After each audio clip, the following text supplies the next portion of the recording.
نحمده ونصلي على رسوله الكريم اما بعد اللهم صل على محمد النبي الأمي وعلى آله وأصحابه وبارك وسلم.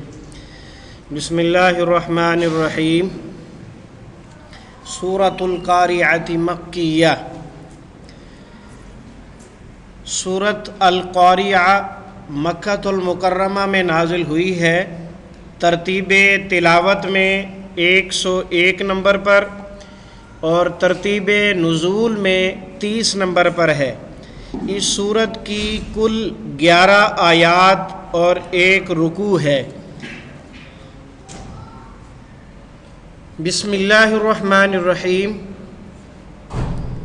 القارعۃ ما القارعۃ وما ادراک ما القارعۃ یوم یکون الناس کالفراش المبثوث وتكون الجبال كالعهن المنفوش فأما من ثقلت موازينه فهو في عيشة راضية وأما من خفت موازينه فأمه هاوية وما أدراك ما هي نار حامية.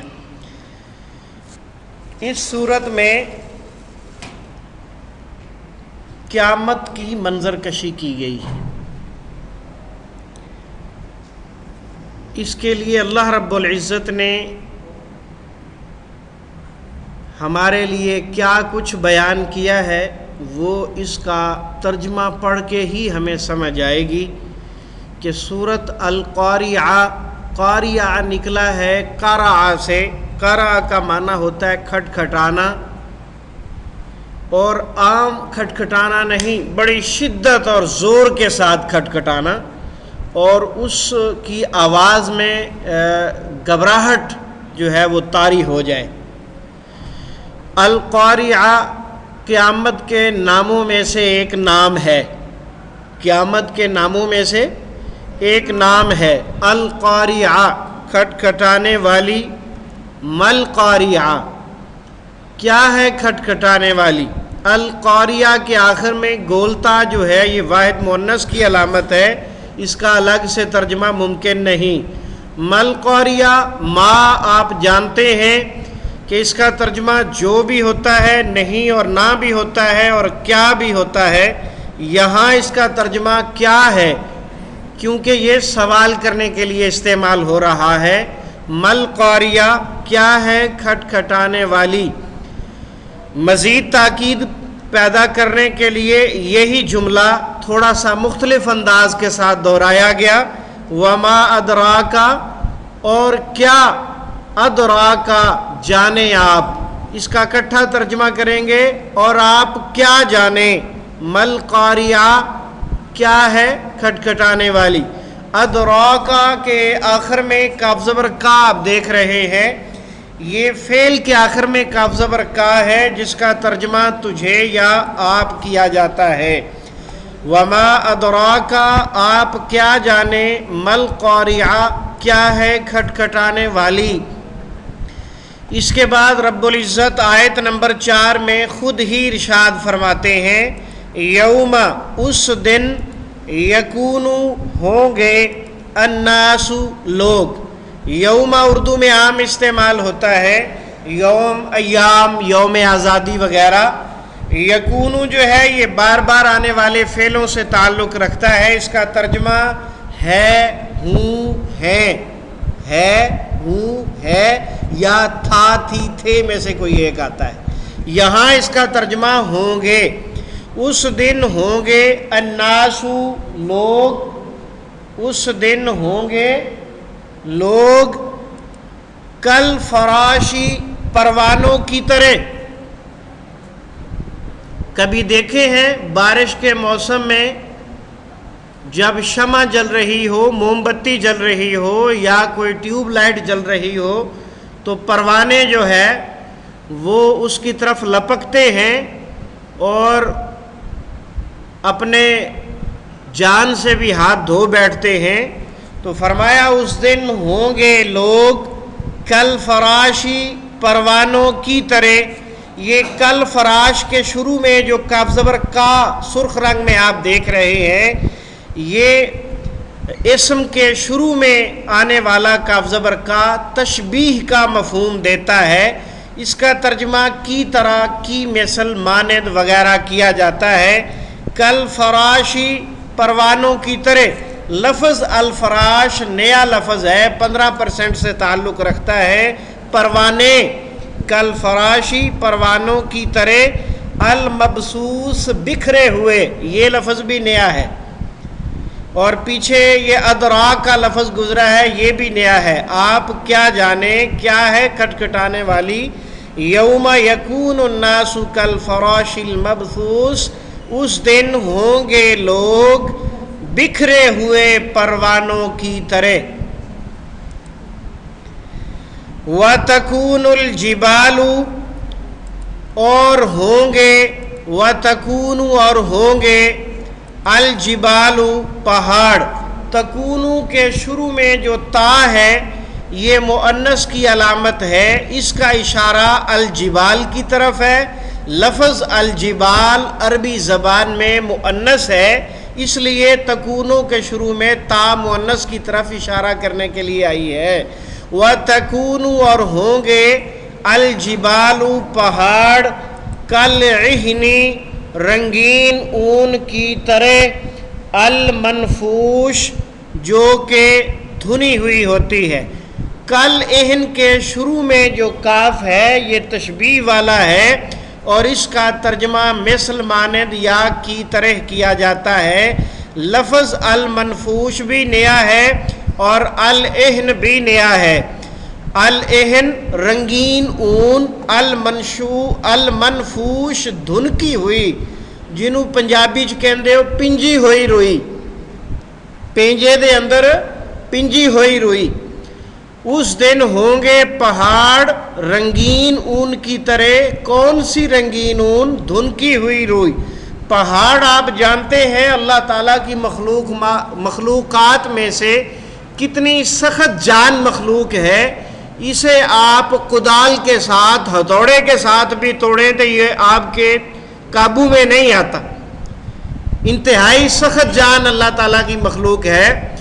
تو یہ قیامت کے دن بے وزن، بے طاقت ہو جائیں گے اور یہ اڑتے پھریں گے اور یوں محسوس ہوگا کہ کبھی یہاں پہاڑ ہوا کرتے تھے.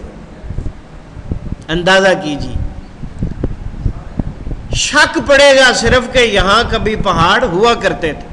تو یہ پہاڑ اڑ جائیں گے اور جب یہ اڑیں گے تو آپ کیا سمجھتے ہیں؟ یہ تباہی نہیں مچائیں گے؟ جب پہاڑ اڑیں گے، پتھر ریزہ ریزہ ہو کے اڑیں گے تو پھر جس کے ساتھ ٹکرائیں گے وہ پاش پاش ہو جائے. تو یہ گویا کہ قیامت کے برپا ہونے کا منظر بیان کیا گیا ہے. اور یہ منظر کہ لوگ بکھرے ہوئے پتنگوں کی طرح پڑے ہوں گے اور پہاڑ جو ہیں یہ اتنی مضبوط مخلوق جو ہے یہ دھنکی ہوئی روئی کی طرح، رنگین ہوئی کے گالوں کی طرح اڑتے پھر رہے ہوں گے.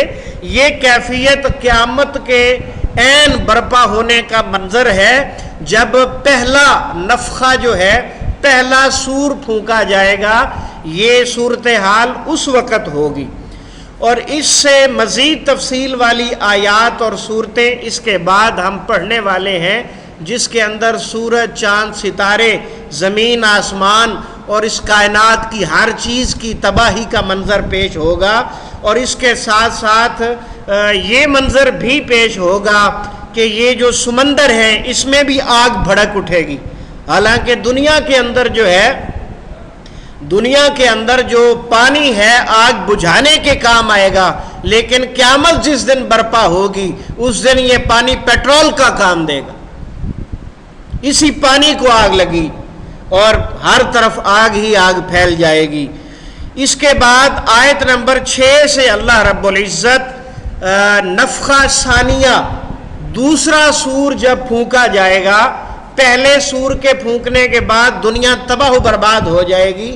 پھر کافی وقفے کے بعد اللہ رب العزت دوبارہ حکم دیں گے، دوسرا سور پھونکا جائے گا اور اس وقت پھر انسان زمین سے اٹھیں گے، قبروں سے اٹھیں گے یوں جیسے زمین سے انگوری اگتی ہے، اور پھر میدان معاشر میں جمع ہوں گے، پھر اعمال تولے جائیں گے، اور جب اعمال تولے جائیں گے تو کیا ہوگا؟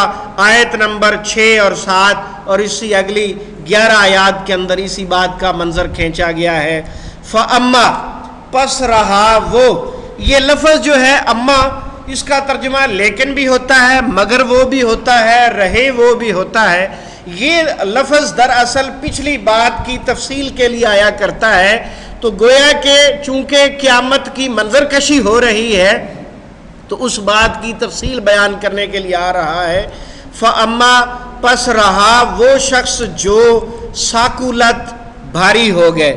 تو یہ معنی جو ہے یہ بار بار آنے والے الفاظ سے تعلق رکھتا ہے، اس کا ترجمہ کون، کس یا جو جس ہوتا ہے، یہاں اس کا ترجمہ جو ہی ہے۔ فَأَمَّا، پس رہا وہ شخص، من جو ثقلت، بھاری ہو گئے۔ ثقیل اردو زبان میں استعمال ہوتا ہے، اور ثقلت کے آخر میں جو تا ساکن آپ کو نظر آ رہی ہے یہ واحد مؤنث کی علامت ہے۔ آپ کو یاد ہوگا آپ نے 4 علامتوں کا ایک گروپ پڑھا ہوا ہے، تا زبر تا، تا زیر تی، تا پیش تو اور تا ساکن۔ یہ چاروں علامتیں کہاں آتی ہیں، کہاں آئیں گی؟ فعل کے آخر میں۔ کہاں آئیں گی؟ آپ کے سامنے ثقلت لفظ لکھا ہوا ہے، آخر میں یہ آ رہی ہے، نقل لگا کے بتا دیا کریں۔ تو یہ فعل کے آخر میں آنے والی علامات کا گروپ ہے، اور اس کی موجودگی میں زمانہ ماضی کا ترجمہ کیا جاتا ہے۔ فَأَمَّا مَنْ ثقلت، پس رہا وہ شخص جس کے بھاری ہو گئے، موازینہ، اس کے پلڑے۔ موازین یہ جمع ہے، اور اس جمع کو جمع منتہی الجموع کہتے ہیں۔ یہ وزن کی جمع اوزان، اوزان کی جمع موازین، یہ تیسری جمع بنتی ہے، اس کو جمع منتہی الجموع کہتے ہیں۔ اس کو کیا کہتے ہیں؟ جمع منتہی الجموع۔ موازینہ، اس کے پلڑے، جس کے بھاری ہو گئے پلڑے۔ موازین کے آخر میں جو ہو علامت استعمال ہو رہی ہے یہ 5 علامات کے ایک گروپ سے تعلق رکھتی ہے، جسے شروع میں ہوا اور ہیا ہے، اور آخری 3 علامات میں ہو، ہی اور ہا ہے۔ یہ اسم کے ساتھ استعمال ہو رہی ہے علامت ہو، اس کا ترجمہ اس کا، اس کی یا اپنا اپنی اپنے میں سے کیا جائے گا۔ موازینہ، اس کے پلڑے۔ میزان اردو میں استعمال ہوتا ہے۔ فہوا، تو وہ شخص، فی عیشت، زندگی میں ہوگا، راضیہ، پسندیدہ، پسندیدہ زندگی میں ہوگا، یعنی جنت میں ہوگا۔ عیشت راضیہ سے مراد جنت ہے۔ جس کے اعمال جب تولے جائیں گے تو اس کی نیکیوں کا پلڑا جو بھاری ہو گیا وہ شخص جنت میں ہوگا، یعنی فی عیشت راضیہ، پسندیدہ زندگی میں ہوگا۔ وَأَمَّا مَنْ خَفَّتْ، اور رہا وہ شخص جو خفت، بھاری ہو گئے، خفیف ہو گئے، ہلکے ہو گئے۔ مخفف، تخفیف، خفت سب اردو میں استعمال ہوتے ہیں۔ اور رہا وہ شخص جو ہلکے ہو گئے، موازینہ، اس کے پلڑے، یعنی اس کے اعمال کا وزن۔ فَأُمُّهُ، تو اس کا ٹھکانہ جو ہے، مرکز کو کہتے ہیں ماں۔ کا لفظی معنی ماں ہوتا ہے، تو چونکہ بچے کا ملجا اور ماوا جو گود ہوتی ہے وہ ماں ہوتی ہے، تو وہی اس کا ٹھکانہ ہوتی ہے۔ فَأُمُّهُ ہاویہ، تو جس کے اعمال کا وزن کم ہو گیا نیکیوں کا اور اس کے گناہ بڑھ گئے تو اس کا ٹھکانہ ہاویہ ہے۔ وَمَا أَدْرَاكَ، اور آپ کیا جانیں، مَا ہِیَ، کیا ہے وہ ہاویہ۔ یہ ہیا جو ہے اصل میں لفظ ہیا ہے جس کا معنی وہ ہوتا ہے، اور اس میں آخر میں جو ہا ہے یہ سقطے کے لیے ہے۔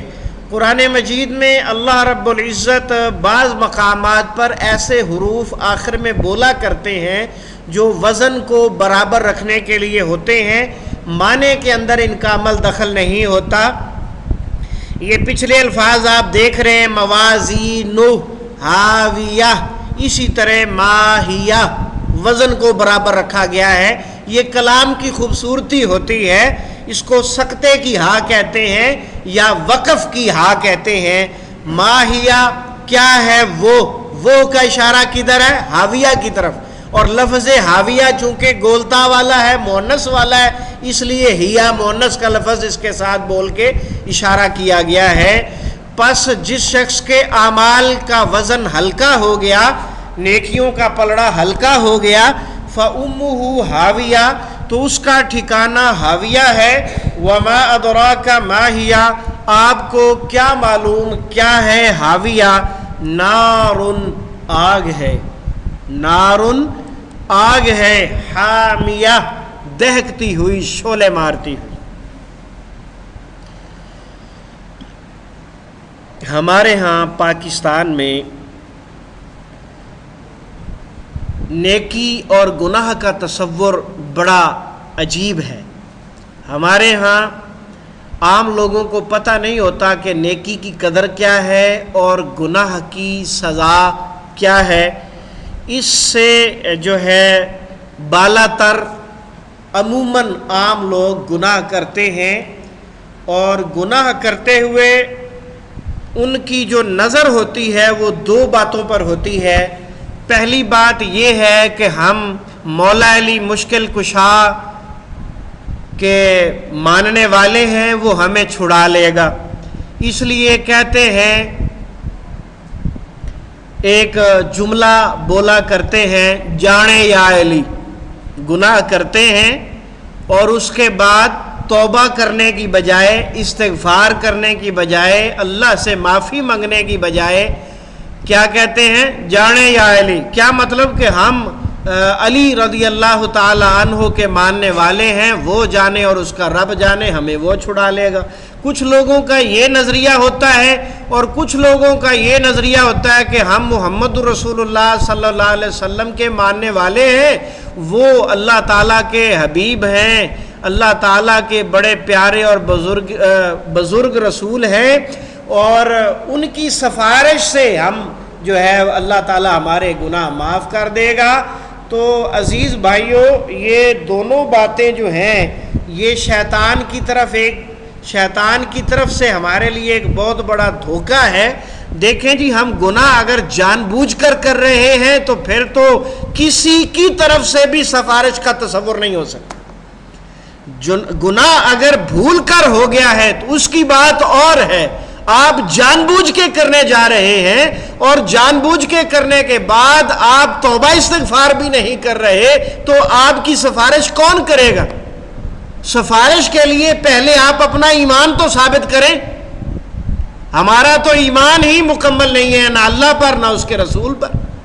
ہم ہر وقت شرک کرتے ہیں، ہم ہر وقت اللہ کے ساتھ بھی شریک ٹھہراتے ہیں، اللہ کے رسول کے ساتھ بھی شریک ٹھہراتے ہیں، قدم قدم پر ہم سنت کی مخالفت کرتے ہیں، قدم قدم پر ہم اللہ کے رسول کے احکام کی اور سنتوں کی مخالفت کرتے ہیں، تو ہم کس منہ سے جو ہے وہ سفارش کی امید رکھے ہوئے ہیں؟ تو بھائیو، یہ بڑی خطرناک بات ہے، بہت خطرناک بات ہے کہ ہم گناہ کریں اور توبہ استغفار نہ کریں، اور الٹا ہم جو ہے وہ سفارش کی امید لگا بیٹھیں۔ تو یہ ایک شیطانی جھانسا ہے۔ جب بھی گناہ کریں یا ہو جائے، کسی بھی وجہ سے گناہ ہو جائے، تو اس پہ اصرار نہیں کرنا، آئندہ نہ کرنے کا عزم کرنا ہے، 2 رکعت نفل ادا کرنا ہے، توبہ استغفار کرنا ہے، اور اللہ سے دل کی گہرائیوں سے معافی مانگنی ہے، اور شرمندگی اور ندامت کو محسوس کرنا ہے، اور آئندہ نہ کرنے کا عزم کرنا ہے۔ پھر انشاءاللہ العزیز اللہ رب العزت ہمارے اوپر رحمت فرما دیں گے۔ جی جی قیامت کے دن آپ کی تمام نیکیوں کو اللہ رب العزت جسم عطا فرمائیں گے اور ان کو تولیں گے. تمام اعمال، ہر نیکی کا وزن ہوگا، اس کا جسم ہوگا، اس کو باقاعدہ تولا جائے گا. آگے چلتے ہیں جی. تو یہ ایک جو ہے تصور جو ہمارے ہاں پایا جاتا ہے رسول اللہ صلی اللہ علیہ وسلم کی سفارش کے حوالے سے اور سیدنا علی رضی اللہ تعالی عنہ کے حوالے سے. تو اس حوالے سے آپ کو ایک آیت بتلا دیتا ہوں جس کے اندر اللہ سبحانہ و تعالی نے پوری کائنات کو مخاطب کر کے فرمایا یوم لا تملک نفس لنفس شیئا. قیامت کا دن ایسا دن ہے کہ کوئی کسی کے لیے نفس تنوین نکرہ والی عام مفہوم ہے. بابا جی آدم علیہ السلام سے لے کر قیامت تک آنے والی تمام انسانیت، نبیوں، رسولوں، اولیاء کرام سمیت اس میں شامل ہے، اور پوری کائنات کو مخاطب کر کے اللہ تعالیٰ فرما رہے ہیں قیامت کا دن ایسا دن ہے کہ کوئی نفس کسی نفس کے کام نہیں آئے گا، کسی کے متعلق کوئی ذرا بھر اختیار نہیں رکھتا. وَالْأَمْرُ يَوْمَئِذٍ لِلَّهِ، اس دن صرف اللہ کا حکم چلے گا. اور ایک اور مقام پر اللہ رب العزت نے فرمایا ہے لَيْسَ لِلْإِنسَانِ إِلَّا مَا سَعَى، انسان کو اجر اسی چیز کا ملے گا جو وہ نیکی کما کے لائے گا. اور اس کا یہ بھی مطلب ہے کہ انسان کو ان گناہوں کی سزا ملے گی جو وہ خود کما کے لائے گا. تو جو آپ خود کر کے آؤ گے اسی کی بنیاد پر جزا اور سزا مرتب ہوگی. آپ کے گناہ کوئی نہیں اٹھا سکتا، نہ سیدنا علی، نہ کوئی اور شخصیت، اور سوائے رسول اکرم صلی اللہ علیہ وسلم کی سفارش اور شہداء کی سفارش، اولیاء کرام کی سفارش، تو وہ ان کے حق میں ہوگی جو متقی اور مومن ثابت ہوں گے. جو متقی اور جن کا پہلے ایمان ثابت ہوگا ان کے لیے وہ سفارش ہوگی. مشرک کے لیے، کافر کے لیے اور ہمیشہ گناہوں میں لت پت رہنے والے کے لیے ان کی سفارش نہیں ہے. آگے چلتے ہیں جی. اب آپ کی باری آ گئی. القاریہ نئے الفاظ میں سے ہے. کیا معنی ہے اس کا؟ کھٹکھٹانے والی. یہ قیامت کے ناموں میں سے ایک نام ہے. ما جو ہے یہ کون سے الفاظ میں سے ہے؟ 20% الفاظ میں سے جو بار بار آتے ہیں. اس کا ترجمہ کیا ہے؟ کیا؟ ملکاریہ کیا ہے؟ کھٹکھٹانے والی. وما ادراکا، واو کا معنی اور اردو میں عام استعمال ہوتا ہے. ما بار بار والوں میں سے.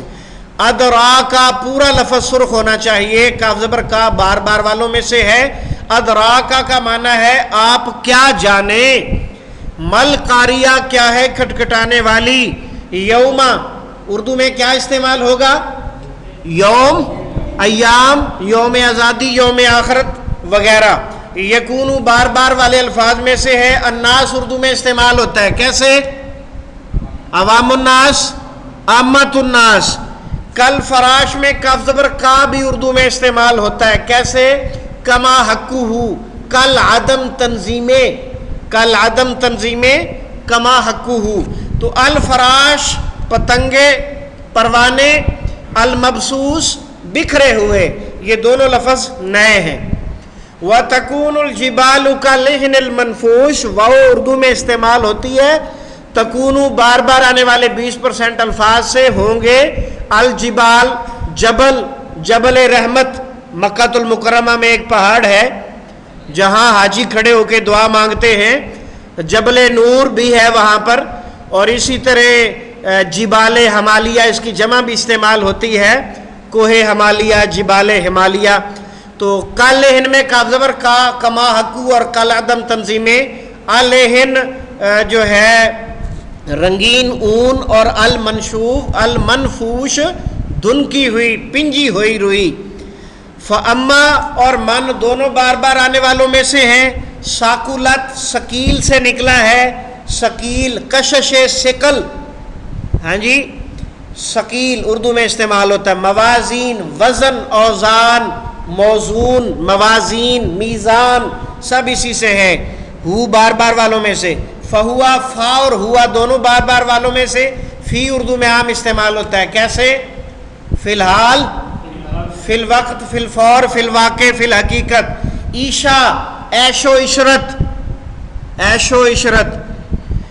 زندگی، راضیہ راضی مرضی رضائے الہی، فی عیشت الراضیہ، ہاں جی پسندیدہ زندگی۔ واما من خفت، واؤ بار بار والوں میں سے، اما جو ہے یہ بھی بار بار والوں میں سے، واؤ اردو والوں میں سے ہے، من جو ہے یہ بار بار آنے والے الفاظ میں سے ہے۔ اس کا ترجمہ کیا ہوتا ہے؟ جو۔ خفت ہلکے ہونے کے معنی میں، خفیف مخفف تخفیف، ہاں جی موازین وزن موزون اوزان میزان۔ فَأُمُّهُ، فا جو ہے بار بار والوں میں سے، جو ہے ٹھکانے اپنا ٹھکانے کے معنی میں نیا لفظ ہے، اور حاویہ بھی نیا لفظ ہے۔